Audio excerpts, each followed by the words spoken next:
Well, Andrew, assess the year for you. Another one in the professional ranks. You hit the 700 games played mark this year as well, and became a pretty good leader on that back line for this Rockford IceHogs bunch. But how do you personally assess another wonderful year in the American Hockey League? Yeah, thank you for that. Yeah, I think it was a good year.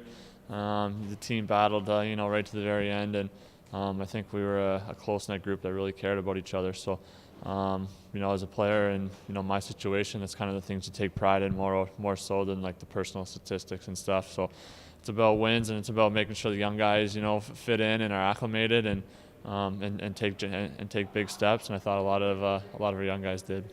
It was your first year in this organization, and this year certainly had a lot of ups and downs, a roller coaster ride, coaching changes, plenty of guys coming in and out of the lineup as well. I mean, how did you process it all? Because you were kind of the point man in terms of the communication and the liaison and getting that message across, whatever the scenario was. Yeah, I don't think it mattered who was here, whether it was Jeremy or Brookie or Kinger or who. Everyone had the same goal and the same aspirations in mind. Where it was about the team, it was about winning. So everyone was always that was first. There was no individualism. It was always about the team. So when it's about that, it's easy as a leader because you just try to follow in the coach's footsteps and push the young guys along.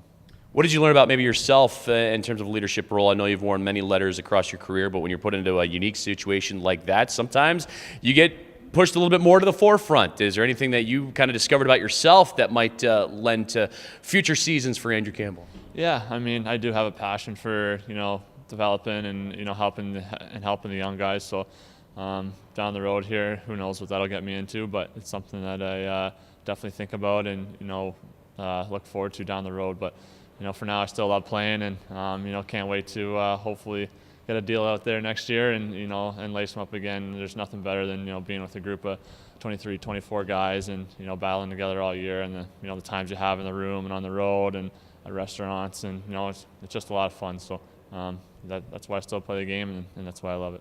Is there any discussions, or do you already have some feelers out there? Are you working with your agent? Because I know you have a family. You probably want to spend some downtime and not think about next season too much, but at the same time, like you said, you still want to play. Yeah, absolutely. This is kind of the stressful time as an athlete when your season ends and you don't have a contract for next year. So I leave that in the hands of my agent, and yeah, like you said, I'm going to spend some time with my family. Really, looking forward to being around more for my girls and just living that aspect of life right now. So all the other stuff will take care of itself down the road. What are some of the highlights of this season for you? What did you enjoy the most about this Rockford bunch?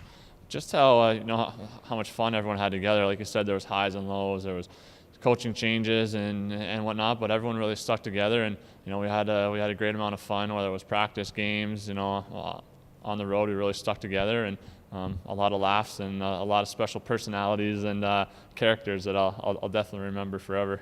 And for you personally, again, you hit the 700 games played mark, AHL All-Star this year as well. I mean, what are some of the personal highlights you're taking away that you'll remember for a while? Yeah, I mean, I've always taken pride in being out there every night. You fight through different injuries and things along the way. So, to play 700 American League games, there hasn't been many before me to do that. So that was pretty cool. And just being at the All-Star game, my dad and my sister and my wife were there, so it was a ton of fun. Just soaked in the experience and an event I'll probably never play in again, or never would have had it not been for the captaincy honor. But it was a lot of fun.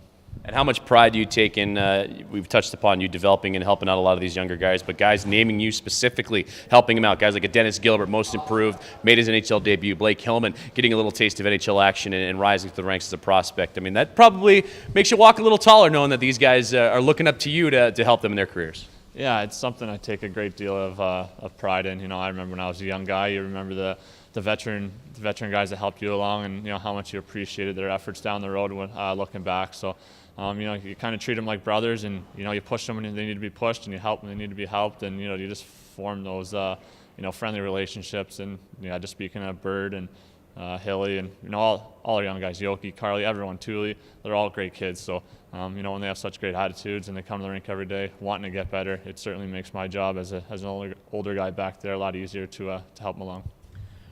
Family time, I'm sure, is on tap. Any vacations? And then ultimately, what's a training regimen look like for you? A guy that's been through all the ups and downs and know what's the demands, but at the same time, you know what your body can handle in the off season. How do you plan for the summers and the months ahead? Yeah, I'm just going to take some time here to unwind. We have a pretty big move ahead of us, getting everything back to Caledonia, Ontario, where I'm from. So that'll be a couple-day process, and get everything to our house back home and kind of settle in and just kind of take it week to week at that point, see how my body feels. Got some injuries too that are still kind of healing themselves. So I'll just play it by ear and look forward to getting back in there and getting ready for next season.